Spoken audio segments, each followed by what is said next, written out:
natumai mzima popote ambapo unatutizama. Niseme karibu tena Jumatano hii ya leo ndani ya Christian Parenting. Basi Jumatano iliyopita tulikuwa tunazungumzia tu, je, mtoto wako anapata information gani kutoka wapi? Anaketi na kina nani? Ni nini anapokea kutoka hapo ambapo anakaa? Tukawa tumeongelea vitengo viwili, ila leo tutakuwa tunaendelea tu kutoka hapo ambapo tuliachia Jumatano iliyopita. Naitwa Frida Mwashigadi. Vile vile niseme ya kwamba nambari yangu ya SMS iko hapo chini ya runinga yako. Tafadhali nitumie ujumbe mfupi, niambie, je, unatutizama ukiwa maeneo gani? Vile vile ukiwa una swali lolote kuhusiana na malezi ama Christian Parenting, unaweza tuma ujumbe mfupi kupitia nambari yangu ya SMS, alafu sisi tutaona tutasaidiana katika njia gani. Karibu tena ndani ya Christian Parenting. Thank you, Frida. Pengine unataka kutuambia majina yako?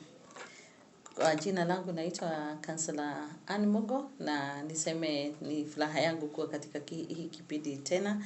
Tujadiliane, tuwasiliane, tusaidiane, tuone watoto ambao ni baraka tutawalea aje. Asante. Pengine tu tukumbushe kidogo, Jumatano iliyopita tuliachia wapi? Jumatano iliyopita tulikuwa na very interesting topic. Tulikuwa tunaita social influence, na tukasema social influence it's how we socialize. It influences our behavior, it influences our perception, it influences our thinking. Na tukaenda katika Biblia tukaona somebody who was influenced by an outsider by an information that came. Unakumbuka? Tukisema about Adam, Eve, devil, and how God had protected this family, but they allowed an intruder, who is the devil, to come and bring a different information, and these people sinned against God.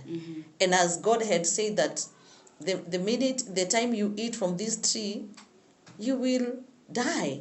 And actually they died, because losing the relationship with God, that is death. Spiritual death. And they really died. And we use that and ask ourselves, how then do other people influence the behavior of our children? How do other information that comes to our children, how do peer influence the behavior, thinking, perception, institution? How do they affect the thinking, the behavior, the perception of our children? Wow, basi siku ya leo ningependa tu tuendelee katika kitengo cha 3. Je, kitengo cha 3 ni gani ambacho kinaweza kuathiri watoto wetu katika njia isiyokuwa bora? Tulikuwa tunasema tuliziita the sources of social influence. Na tukasema kitengo cha kwanza ni the social institutions. The social institutions is where our children go. The institution they interact with. And one of the institutions we say is religious institutions. And sometimes they may interact with institutions that have doctrines that are not sound, and they are not compatible. They do not align with our belief. And one day your child may come and tell you, "Mom, Dad, hakuna haja ya masomo." Then you ask yourself, "Ala, where did you get that one from?" Kule kanisa tulienda tuliambiwa hakuna haja ya masomo, dunia inaisha, masomo si ya muhimu, Mungu anaweza kutumia vile huko, he used so and so, hawakuwa wamesoma. Then you ask yourself, whom have you been socializing with? You know, this is the same thing that God did when he came to the Garden of Eden. He asked Adam, "Where are you?" and Eve, "Where are you?" And they hid themselves because, and by the way, do we see an alarm when our children start hiding from us? A child who used to pray aloud with you, a child who used to eat from the same time in the evening, you have dinner together. Huyu mtoto anaanza kujificha kama Adam and Eve, anaenda kukulia kwa bedroom. It is a flag, it's a red flag. And sometimes parents, we are not observant. Huyu mtoto mkienda family gathering used to be there. Hataki sasa kwenda, ameanza kujificha, anataka kuachwa nyuma mkienda. So start asking yourself, like, God, where are you? Why are you being left behind? It means that this child has been socializing with other people and has different information from what you had built in him or her. Huyu mtoto alikuwa tulisema alikuwa anapenda kwenda masomo sana. Lakini umeona ameanza kuneglect masomo. Ameanza he's not keen the way he used to be. alikuwa analia, anakuwa amehuzunika sana akianguka mtihani. Lakini siku hizi unaona yeye kuanguka mtihani, kutoperform haimstui. So it's called for us parents to start interrogating who has been socializing with my child. Tukasema kitengo cha pili tukawa tumeongelea kuhusu social media. The social media tukasema now social media, this child, you realize that hey, there is information this child didn't have, but now he has, and he start telling you, Dad, do you know people are making money with TikTok? Do you know people are making money through betting? He has interacted with a different institution that is making this child to lose focus on what he has been doing, and now he has another information that tells him at this age he can do this and get money. So this is where now you come in as a parent. Why do you have to need to come in? Because you will guide this child in the proper way. Yes. Sasa tulikuwa tumefikia kitengo cha tatu. Je, kitengo cha tatu ni gani? Kitengo cha tatu is individual socialization. And what do you mean by individual socialization? This is how you socialize as an individual. From even the word individual socialization, as infant, from childhood, you have chosen a category of people you need to socialize with. And as they grow, let me take an example of a child who has grown desiring to be an artist. As an individual, you like socializing with artists, or you like socializing with a category of people or a person, and you're so glued to this category to this kind of a person. Nimekupatia mfano wa an artist. Lakini as a parent, it is your responsibility now to guide this child. To what extent can you socialize? What should you pick from this person you have socialized with? The good and the bad side of it. The other, help the child to see the other side of the coin. For instance, you could be still in school and you're socializing with an artist who has already finished his school, he has started making money, he's employed. But for you, you are so glued, or you follow this person to the extent that you forget you're still in school. You forget that you're still a child. There's so much to do before you get there. It is good, yes. Is being an artist good? Yes. Is being an actor good? Yes. But to what extent should you socialize as a child? This is now where the parent comes in. Because if we do not guide them, if we do not put boundaries, they will lose focus, which is very, very important at this time of their age.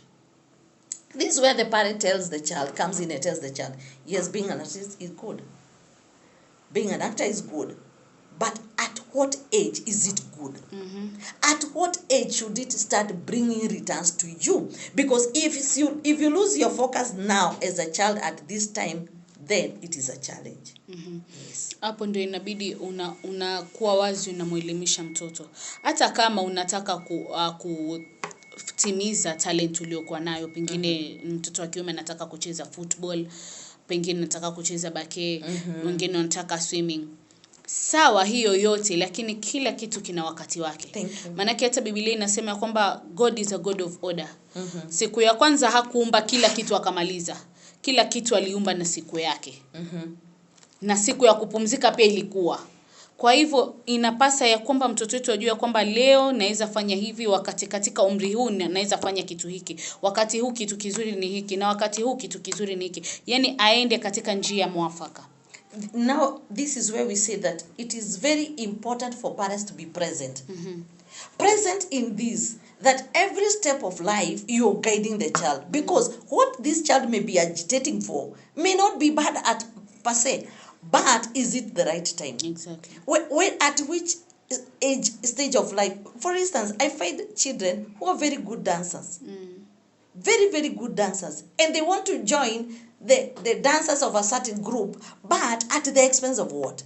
At the expense of their education. Because, Frida, me and you will agree, and Muzazi, you will agree with me, there are things that if you don't do them at that time, at that particular time, you lose it. Yes. So it's good as parents, as children socialize, as children have individual socialization. There are things that they want to do. There are people they want to socialize. There are people they want to copy. At what time do they go now and do this? At what stage of life? The more we say, be a present parent. Be there for your child to guide. Be there for your child to direct. Be there for your child as a voice of reasoning. You are the voice of reasoning at this age. When you're bringing up these children, there's so many things that come in their life. It is you as a parent, it's me as a parent who help them to sieve. Hii tutatupa, hii tutachukua. Hii tutapostpone. It is good. Remember when we talk about the important, this we normally talk it when we are setting our goals. We say the important and the urgent, the most urgent, this. But help the child to say, it's not bad, but can we postpone it? To a certain age, to a certain time? This is how and why parents should be present as their children and as our children mature. Wow. Basi kipindi ni Christian Parenting. Ikiwa ndio mwanzo unafungulia runinga yako, kipindi ni Christian Parenting, na sisi hapa tunasaidiana kuhakikisha ya kwamba baraka ya mtoto ambaye Mungu ametupa isigeuke kuwa kitu kingine. Nambari yangu ya SMS inasalia kwa hiyo, nitumie tu ujumbe mfupi uniambie, je, una changamoto ya aina yoyote ambayo unapitia katika malezi na mtoto wako, ama wewe ni mtoto unataka kushauriwa, unataka msaada wa aina yoyote kusudi uhakikisha kwamba unapokuwa hautaondoka katika ile njia ambayo umekuzwa na wazazi wako. Basi tuma ujumbe mfupi kupitia nambari yangu ya SMS na sisi tutakuwa tunawasiliana na tutakuwa tunasaidiana. Madhumuni yetu ni kuhakikisha kwamba mtoto anakuwa katika njia iliyo njema. Tukiendelea katika kitengo cha 4. Tukiendelea tutasema hivi. Tuseme tufikisha hapo kusema the sources of influence, lakini tuende kwa kitu kingine. Tuulizane hii swali. Kwa nini watoto wanajipata they socialize with the bad group or the wrong groups? Alafu nimegundua kitu kimoja kuhusiana na hiyo. Unajua mtoto anabadilika pasipo kujua. Haikuangi intentional. Yeah. Like haketi hivi aseme mimi nataka kugeuka nikuwe hivi, anajipata katika hiyo harakati ya kuketi na iko kikundi, ama katika harakati ya kuingia katika simu na kuingia katika social handles ambazo hafai kuingia ndani. Anajipata tu polepole imemuingia taratibu, na ghafla binvu ameanza kubadilika. Hata yeye hajui alibadilika vipi. Ndio maana tunaita influence. Kwa sababu influence ni kitu inakuvuta pole pole. Pasipo wewe kujua. Unajikuta uko ndani. Ndio maana hata hujui ulianza vipi. Hata kitu kizuri. That's how leaders do.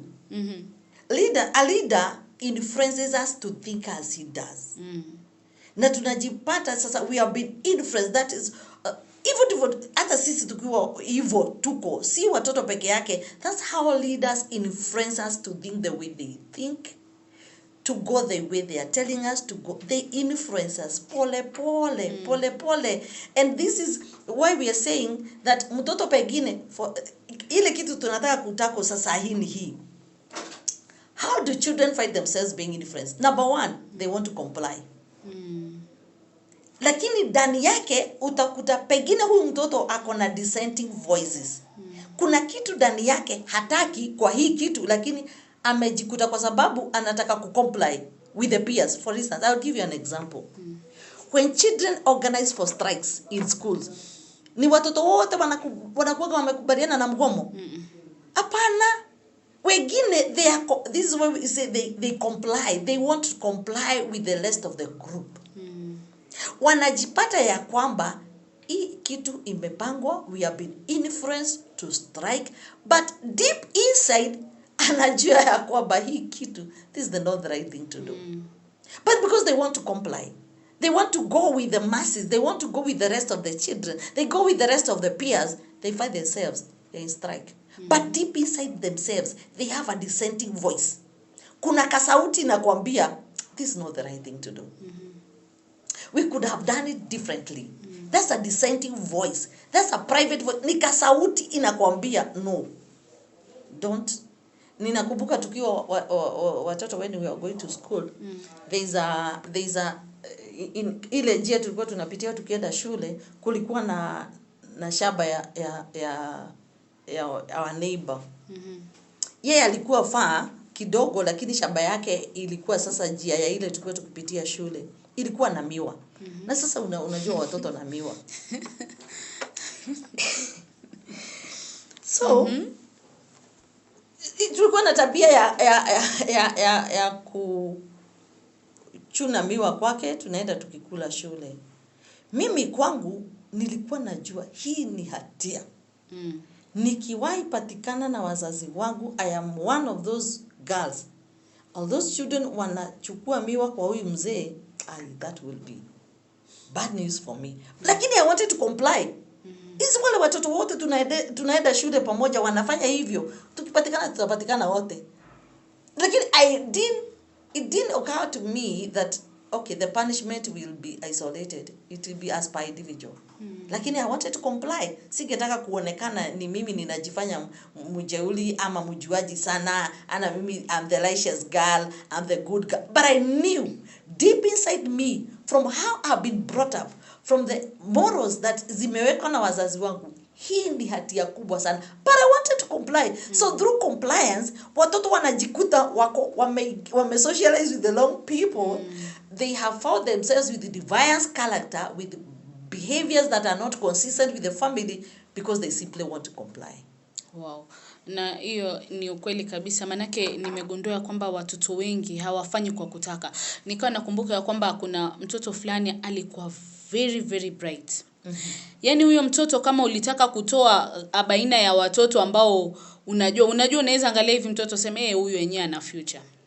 Kwa sababu vile amejitolea katika mambo kadha. Sasa huyo mtoto akawa ameingizwa boarding alipofika form 3 third term. Watu wakaamua kuchoma shule. Sasa yeye manake hataki kuonekana kuwa yeye ndo atasema wenzake kuwa wao ndo wamechoma shule, ataje majina, atengwe katika iko kikundi cha watoto. Ikabidi sasa yeye pia atoe pesa aende akanunue mafuta ya taa ambayo itatumika kuchoma shule. Bahati mbaya bagi lake ndo likatumiwa kwenda kubeba hayo mafuta ya taa. Sasa ile imerudi, Mungu akasaidia wakashikwa kabla watimize iko kitendo, alafu bagi lililopatikana ni lake. Compliance. Hukuwa unajua hukuwa umebuild hiyo capacity ya kusema hapana. Because you want to comply. One of the reasons ile inafanya watoto wengi wa comply with a bad idea, with a bad influence, is lack of that assertiveness. In communication we call it assertiveness. You're not assertive. Huwezi simama kivyako useme no to this. Sifanyi na sifanyi. Sifanyi na sifanyi. This is not agreeable in our family. This doesn't happen in our family. This one is a no-go zone. Most children, they lack their assertiveness. Hiyo nguvu ya kusema hapana. So they find themselves complying. So where do we come in here as parents? Let's teach our children to be assertive. Why do we find children being molested and abused and defiled? It's lack of assertiveness. And a girl child is being molested by a family member, being sexually abused by a family member. Lakini amenyamazishwa, ameambiwa usiseme. Amenyamazishwa. Now, the child, because that child lacks assertiveness, hawezi kujitokeza na kuambia mtu mwingine. But I wish as parents, we help our children to be assertive. Sema kitu, kama ni baya, sema. Kama hutaki, sema. Kama itakudhuru, sema. Kama hiendi vizuri na wewe, mtoto mfundishe kuikataa. Teach the children to be assertive. And sadly enough, this is the same thing we find when we mature, when you grow up. You find you are in an abusive marriage, but as a lady, you can't speak out. Because from childhood, there is nobody who taught you to be assertive. You were taught to comply. You're suppressed. Sema ni sawa. You go with the peers. And we see it. The way it was as childhood, we see it being manifested in our latter life. Wow. You find you are in an abusive relationship, but you can't get out. Why? You're not assertive. You can't say no. You can't get yourself out. So you suffer inside. And this is how children suffer in schools. They are being bullied. But hawezi yenda ambia mwalimu I'm being bullied. Hawezi hata ambia mzazi wake. Hawezi ambia mzazi wake I'm being bullied. Because we have failed to teach. Sometimes we think, not we fail. We think they know. We think they are, by default, they'll be assertive. No, it's not by default. Behaviors are learned. Let's teach our children to be assertive, to stand on principles of life, to stand for what is good, to stand for what is right. Let's help our children not to be compliant. Je, kuna njia ambayo tunaweza kufundisha watoto hawa waweze kusimamia misimamo yao? Yes, there is. And tumeinena hapa mara mingi, lakini tutachoka kurudia. Si hata Biblia inasema niambie mara mingi hii habari ya wokovu, ya uzima wa milele. Tutachoka kusema this can only be built by a parent who is present. Don't be too busy for your children. You know what? At that time, wakati munakula pamoja, muna watch a program together, you watch the news together, this is where now you bring these conversations on board. Because children hate serious talks. Ukiambia mtoto na ninataka kikao na wewe, atakuja amesis. Already anajua kimeumana, so anajua sasa hapa ni kusomewa na mzazi. Kwanza yeye atakuja akiwa serious zaidi yako. Na unajua what will happen? Atakuja na hii maneno, ni sawa, nimesikia, nimeelewa. Ndio maneno atakuja nayo on board. Children hate serious talks. So if you want to build anything positive in your children, don't look for serious moments. Those moments munaosha vyombo, those moments you're ironing the clothes, those moments that you're watching a football match, this is the time to build that assertiveness in children. Unamwambia, unaona vile Mohamed Salah possess your ball. This is how you're supposed to possess your principles. This is how you're supposed to possess your integrity. Unaona, you use that game to teach something positive to your children. The way you unamwambia, unaona hizo tunaosha vyombo, we separate vikombe na sahani za mafuta, tuna separate sufuria. This is how you're supposed to separate issues. The first thing first, the important things first. Unamwambia atuoshagi vikombe pamoja na masufuria pamoja, they will break. So unamwambia these are how we separate issues. Na unamfundisha mkiosha vyombo. These are we separate issues. Unajua wakati mwingine nimegundua kwamba wazazi hawaelewi ya kwamba kila wakati ambao unatenga kwa ajili ya mtoto wako it matters. Mzazi anaona sasa kuketi na mtoto tutakuwa tunaongea nini? Sasa kuangalia naye kipindi, what does it matter? Yani haoni kama it matters, haoni kama it counts, haoni umuhimu wa hiyo kitu katika maisha ya mtoto wake. Haoni umuhimu wa yeye kuketi na mtoto wake kuosha vyombo. Anaketi sasa, surely tutashindana hapa kuosha vyombo. Mimi nimetoka huko nimechoka, tukuje tushinde hapa na vyombo. Acha nifanye haraka haraka. Nifanye haraka haraka nimalize nifanye kitu kingine. Badala ya kushinda kuwaste time na hiki kitu kimoja na mambo bado zinarudi zinaningoja mimi. Haelewi kuwa huo wakati ambao anatenga kufanya hiyo shughuli na mtoto wake ama kuketi na mtoto wake, haelewi ina umuhimu gani ndani ya maisha ya mtoto wake. And that is the challenge, and that's why we are here. Tuelimishane kwa sababu tulisema there is nobody who takes us to school to teach how to parent. Tulijikuta tumezaa na tukaitwa wazazi. Kwanza ulistuka sana uliitwa mama fulani kwa alafu ulikuwa unategea kama ni wewe umeitwa, because hata wewe umestuka where you are mother to someone. So hakuna mtu alitupeleka shule Frida ya kutuambia this, kama vile ulipelekwa shule ya driving school, hakuna mtu alitupeleka parenting school. So it is try and error. So sometimes we assume mwalimu atamwambia, pastor atamwambia, mwalimu wake wa Sunday school atamwambia. So we think that by default our children watakuwa wameelewa. So we neglect the small chances we have to educate our children, and we find that usipojenga ufa. Waswahili kama wewe, juu wewe ni Mswahili, mnasemaga nini? Nitajenga ukuta. Sasa hiyo ufa tunahitaji tujenge wakati tuko pamoja na wao. Go to the market with your child, with your girl. Go shopping with your son. Walk with your son. By this time, there is something you're putting in him. And you know what? If there are talks that our children never forget, is those talks that are made casually. Those casual talks. Wakati mnaela unamwambia, do you know moto ni mzuri wa kupiga pasi, lakini ikizidi hii degree itachoma guo.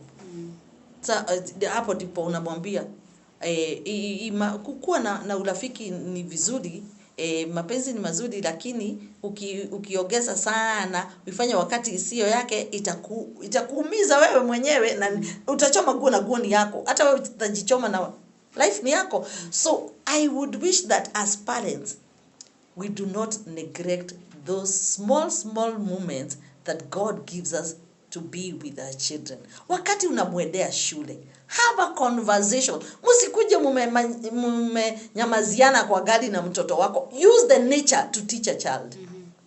You remember the Bible says, teach a child into the ways he will grow and he will never depart. But it does not give us the institution. It doesn't give us the setting. It is for you to create the setting. It is for you to create the institution where you will teach your child. So every moment, when you go to the supermarket, when you go to the market, when you are going to church, when you are ironing, when you are washing dishes, when you are watching the news, when you are watching that football match, use it as an entry point to teach something. Hata kama ni dakika 5 utachukua to teach your child something positive.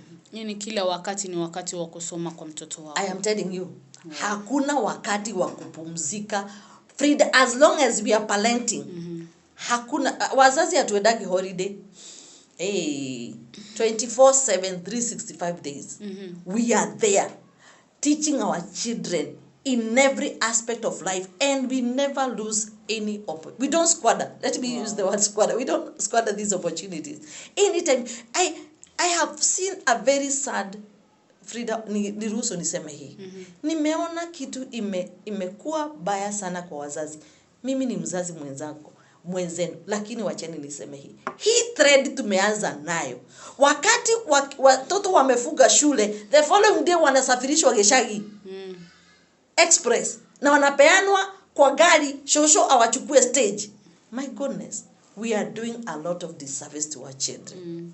Every moment that you find that you can stay with your children, please treasure that moment.